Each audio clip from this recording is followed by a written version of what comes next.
जय हिंद दोस्तों, आप सभी का स्वागत है आपके इस यूट्यूब चैनल एमसीक्यू स्टडी पर। आज हम फिर से आपके लिए देर रात करंट अफेयर लेकर आए हैं। तो आज 6 जनवरी 2023 के करंट अफेयर हम डिस्कस कर रहे हैं। उससे पहले हम ये जान लेते हैं कि 6 जनवरी को क्या हुआ था। तो 6 जनवरी 1899 को इतिहास में लॉर्ड कर्जन भारत के वायसराय बने थे। कब बने थे? 6 जनवरी 1899 को वायसराय का पदभार ग्रहण किया था लॉर्ड कर्जन ने। अगर हम बात करें भारतीय साहित्य के संबंध में, तो 6 जनवरी 1885 को हिंदी साहित्य के जो दिग्गज पर्सनालिटी माने जाते हैं, दिग्गज व्यक्तित्व माने जाते हैं, भारतेंदु हरिश्चंद्र, उनका निधन हो गया था। कब हो गया था? 6 जनवरी 1885 को। इसके अलावा कुछ लोग का जन्म भी हुआ है 6 जनवरी को। फेमस पर्सनालिटी में जो हैं, कौन? कपिल देव का जन्म हुआ है 6 जनवरी 1959 को। और AR रहमान जो संगीतकार हैं, उनका जन्म हुआ है 6 जनवरी 1967 को। तो अब हम आज का पहला क्वेश्चन देखते हैं। उससे पहले अगर आपने अभी तक हमारे इस यूट्यूब चैनल को सब्सक्राइब नहीं किया तो सब्सक्राइब करके बेल आइकन जरूर दबाइए। पहला क्वेश्चन है, हाल ही में PM विश्वकर्मा योजना लागू करने वाला पहला केंद्र शासित प्रदेश कौन बना है? तो पहले केंद्र शासित प्रदेश के बारे में अगर हम बात करें, PM विश्वकर्मा योजना लागू करने वाला, तो ये बना है, कौन बना है? जम्मू कश्मीर बना है। आप सभी जानते हैं जम्मू कश्मीर पहले राज्य हुआ करता था, फिर 31 अक्टूबर को जम्मू कश्मीर और लद्दाख नाम से 2 केंद्र शासित प्रदेशों का गठन किया जाता है, जम्मू कश्मीर के 2 भाग करके। और वर्तमान में जम्मू कश्मीर एक केंद्र शासित प्रदेश है। तो जम्मू कश्मीर में PM विश्वकर्मा योजना लागू की गई है। और ये अगर हम PM विश्वकर्मा योजना के बारे में बात करें, तो इस शिल्पकार समुदाय को सशक्त बनाने के लिए योजना चलाई गई है। शिल्पकार समुदाय को सशक्त बनाने के लिए है। अगर हम जम्मू कश्मीर के बारे में अगर हम बात करें, तो जम्मू कश्मीर एक केंद्र शासित प्रदेश है। इसकी 2 राजधानियां मानी जाती हैं, एक जम्मू जो शीतकालीन राजधानी है, और श्रीनगर जो ग्रीष्मकालीन राजधानी है। मतलब सर्दियों में जम्मू और गर्मियों में श्रीनगर राजधानी के रूप में कार्य करती है। अगर हम जम्मू कश्मीर के उपराज्यपाल के बारे में बात करें, क्योंकि केंद्र शासित प्रदेश है तो उपराज्यपाल रह गए यहाँ पे, तो उपराज्यपाल है मनोज सिन्हा जी। याद रखिएगा, मनोज सिन्हा जी वर्तमान में जम्मू कश्मीर के उपराज्यपाल हैं। कुछ हम इम्पोर्टेंट पॉइंट देख लेते हैं जम्मू कश्मीर से संबंधित। तो जम्मू कश्मीर के मुख्य सचिव किसे बनाया गया है? अटल डुल्लू जी को जम्मू कश्मीर का मुख्य सचिव बनाया गया है। इसके अलावा जम्मू कश्मीर के किश्तवाड़ जिले के केसर को GI टैग मिला है। इसके अलावा GI टैग और एक और को मिला हुआ है। जम्मू कश्मीर के प्रसिद्ध पश्मीना क्राफ्ट को भी GI टैग मिला हुआ है। पश्मीना क्राफ्ट के बारे में अगर हम बात करें, तो पश्मीना क्राफ्ट है कठुआ जिले का एक पारंपरिक शिल्प है। ये अक्टूबर 2023 में इसे GI टैग प्रदान किया गया। और याद रखिएगा, किश्तवाड़ जिले के केसर को भी GI टैग दिया गया है। इसके अलावा जम्मू कश्मीर पुलिस के महानिदेशक का अतिरिक्त प्रभार RR स्वैन ने संभाला है, इसे भी याद रखिएगा। अगले प्रश्न पर चलते हैं। अगला प्रश्न है, हाल ही में IMF ने किस देश को $700 मिलियन की किस्त जारी की है? किस देश को जारी किया IMF ने 700 मिलियन डॉलर की किस्त? तो ये दी है किसको? पाकिस्तान को जारी की है IMF ने। आप लोग को कमेंट सेक्शन में बताना है कि IMF का फुल फॉर्म क्या है और IMF का हेडक्वार्टर कहाँ पर है। अब हम पाकिस्तान से संबंधित कुछ इंपॉर्टेंट पॉइंट देख लेते हैं। तो पाकिस्तान ने आधिकारिक तौर पर ब्रिक्स सदस्यता के लिए आवेदन किया है। ब्रिक्स देश, आप सभी जानते हैं ब्रिक्स समूह के बारे में।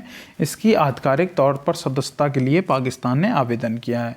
इसके अलावा हमें ये भी याद रखना है कि अर्जेंटीना ने ब्रिक्स की सदस्यता को अनुचित ठहराते हुए कि उसे कोई ज़रूरत नहीं उसने उसकी सदस्यता को त्याग दिया है। उसे सदस्यता के बारे में उसे कहा जा रहा था लेने को, तो उसने सदस्यता लेने से इनकार कर दिया है। इसके अलावा पाकिस्तान का एक स्टार्टअप है सी गार्ड को शीर्ष जलवायु नवाचार प्रतियोगिता इसने जीती है। याद रखिएगा, सी गार्ड ने जलवायु नवाचार प्रतियोगिता जीती है। पाकिस्तान का स्टार्टअप है सी गार्ड। काजी फैज ईसा पाकिस्तान के 29वें मुख्य न्यायाधीश बने हैं। इसके अलावा पाकिस्तान ने विदेशी निवेशकों को आकर्षित करने के लिए अपनी नई वीज़ा नीति का अनावरण भी किया है। कुछ उत्तर प्रदेश से संबंधित हम पॉइंट देख लेते हैं। तो उत्तर प्रदेश की पुलिस ने अपना व्हाट्सएप चैनल शुरू किया है और उत्तर प्रदेश सरकार ने 57 साइबर अपराध पुलिस स्टेशन खोलने को मंजूरी दी है। इसके अलावा उत्तर प्रदेश सरकार ने भारत के पहले दूरसंचार उत्कृष्टता केंद्र की घोषणा भी की है। अगर हम बात करें अगले प्रश्न पर चलते हैं। अगला प्रश्न है, हाल ही में आई रिपोर्ट के अनुसार कौन सा देश कैंसर से हुई मौतों के मामले में एशिया में दूसरे स्थान पर रहा है। अगर हम बात करें एशिया में दूसरे स्थान पर कौन सा देश रहा है, तो ये अपना देश भारत ही रहा है। पहले नंबर पर कौन रहा है? पहले नंबर पर चीन रहा है और दूसरे नंबर पर एशिया में कैंसर से हुई मौतों के मामले में भारत रहा है। भारत में लगभग 9.3 लाख लोग कैंसर से उनकी मौत हुई थी। कुछ हम इम्पोर्टेंट पॉइंट देख लेते हैं भारत से संबंधित। भारत सर्वाधिक वोट के साथ अंतर्राष्ट्रीय समुद्री संगठन के लिए निर्वाचित हुआ है। अंतर्राष्ट्रीय समुद्री संगठन को हम IMO परिषद भी कह सकते हैं। इसके लिए कहाँ पे चुनाव हुए थे? लंदन में चुनाव हुए थे, जिसके लिए द्विवार्षिक सत्र के लिए भारत को चुन लिया गया है। 2024 और 25 के लिए भारत को चुन लिया गया है। मलेशिया ने भारतीय नागरिकों को वीज़ा मुक्त प्रवेश देने की अनुमति दी है। मलेशिया ने क्या किया है कि इसने 1 दिसंबर से भारत और चीन दोनों देशों के नागरिकों को 30 दिनों तक वीज़ा मुक्त प्रवेश की अनुमति दी है। मतलब 30 दिन तक वो बिना वीज़ा के वहाँ पर रह सकते हैं, घूम सकते हैं। इसके अलावा भारत ने 2023-24 में रिकॉर्ड 41,010 पेटेंट कराए हैं, इसे भी याद रखिएगा। आप लोग मलेशिया के बारे में हम बात कर लेते हैं। मलेशिया की राजधानी कौन सी है? मलेशिया की राजधानी है कुआलालंपुर और यहाँ के वर्तमान में PM कौन है? अनवर इब्राहिम यहाँ के PM है। अनवर इब्राहिम यहाँ के PM है। और मलेशिया में कौन सी भाषा बोली जाती है?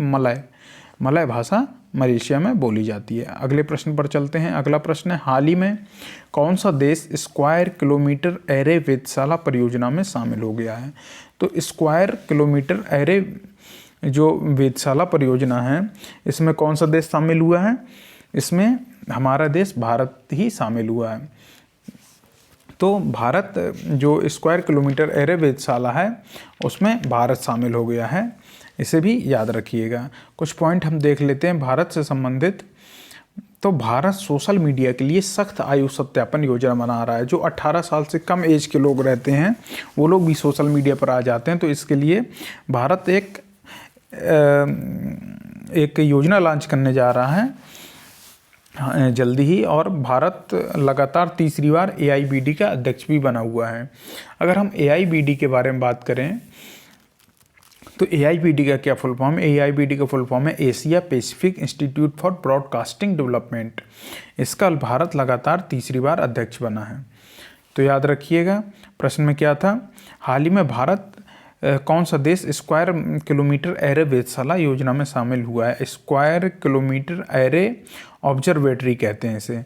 तो SKAO नाम से आ जाए या स्क्वायर किलोमीटर एरे ऑब्जर्वेटरी या वेधशाला नाम से आ जाए तो भारत इसमें शामिल हुआ है। आपको ये ऑप्शन सेलेक्ट करना है। और भारत लगातार तीसरी बार AIBD का अध्यक्ष चुना गया। AIBD का full form Asia Pacific institute for broadcasting development. अगले प्रश्न पर चलते हैं। हाल ही में किसे संयुक्त राष्ट्र में भारत का स्थायी प्रतिनिधि नियुक्त किया गया है?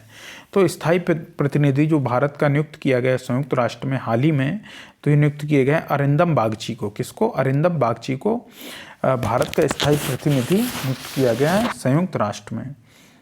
अगले प्रश्न पर चलते हैं। अगले प्रश्न पर चलने से पहले कुछ इंपॉर्टेंट अपॉइंटमेंट देख लेते हैं कौन कौन से हुए हैं। महाराष्ट्र पुलिस के नए DGP के रूप में रश्मि शुक्ला जी को चुना गया है।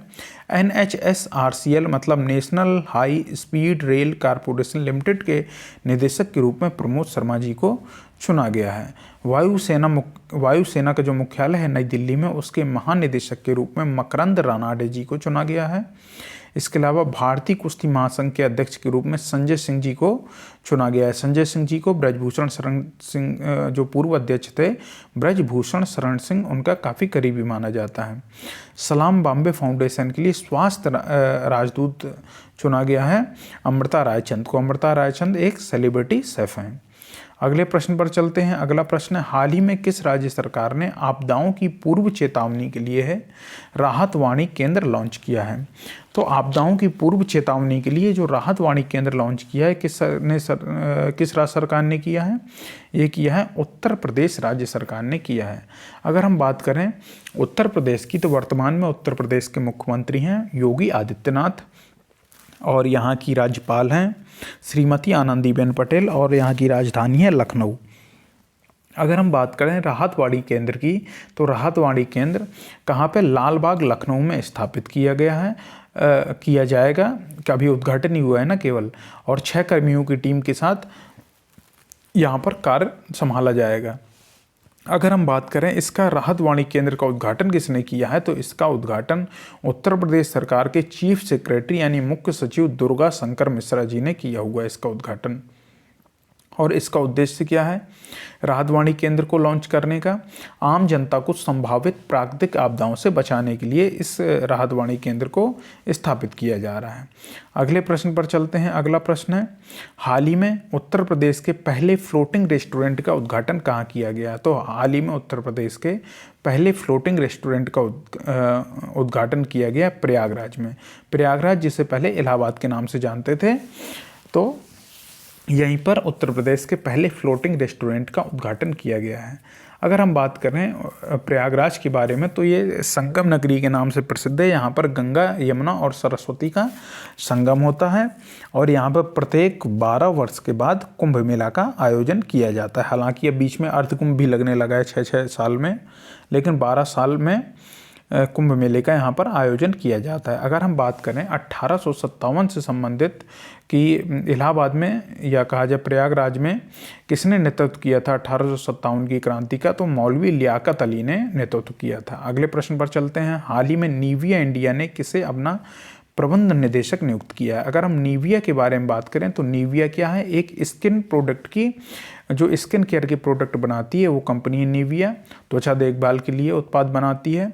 और इसकी एमडी के रूप में यानी प्रबंध निदेशक, मैनेजिंग डायरेक्टर के रूप में नियुक्त किया गया है। किसे नियुक्त किया गया है?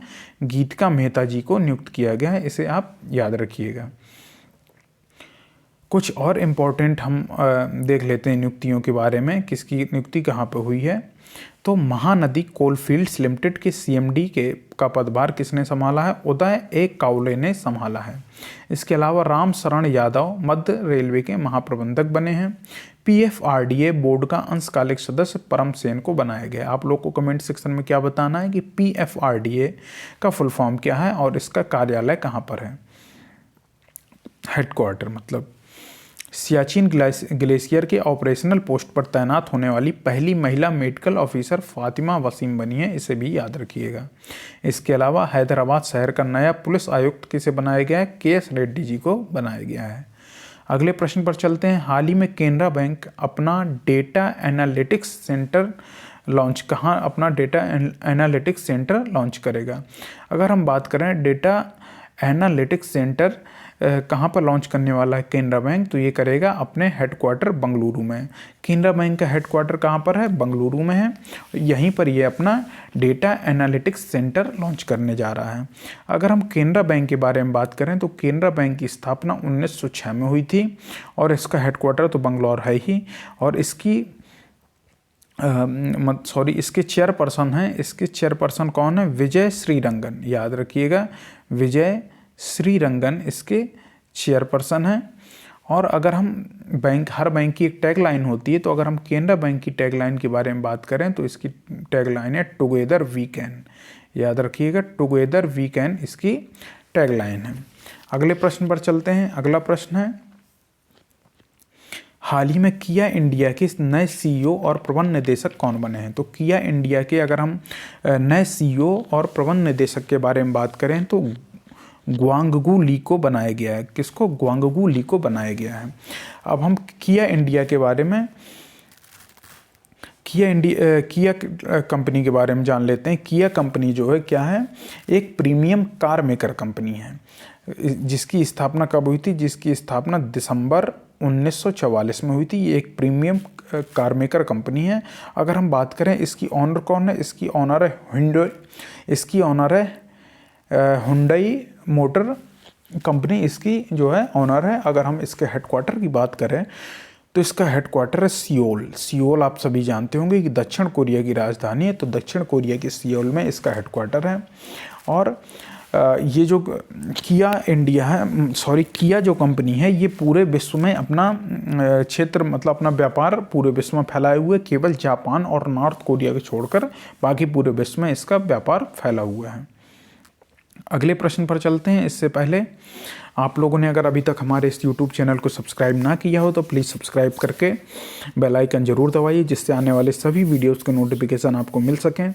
आप इस वीडियो को लाइक करिए, शेयर करिए, इस पर कमेंट करिए और ज़्यादा से ज़्यादा लोगों तक इस वीडियो को पहुँचाइए। और अगर आप हमारे सोशल मीडिया प्लेटफॉर्म से जुड़ना चाहते हैं तो आपको डिस्क्रिप्शन बॉक्स में सारी लिंक प्रोवाइड करा दी गई हैं, आप वहाँ से जुड़ सकते हैं।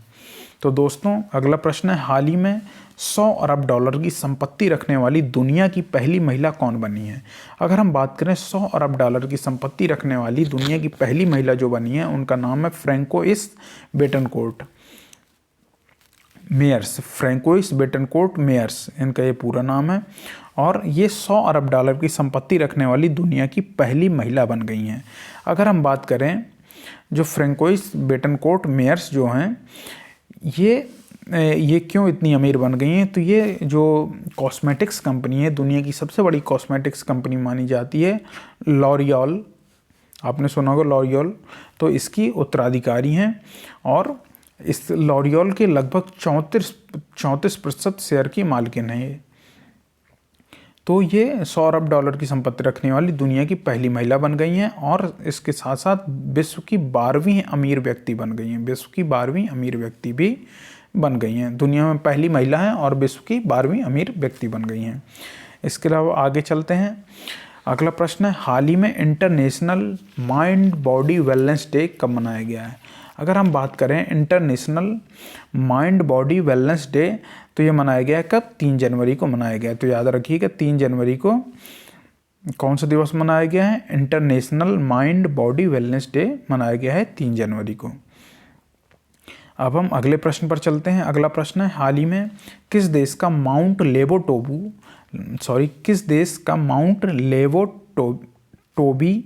ज्वालामुखी फटा है? किस देश का माउंट लेबोटोबी ज्वालामुखी फटा है? तो ये किस देश का फटा है? ये है ज्वालामुखी, ये ज्वालामुखी जो है ये है इंडोनेशिया का।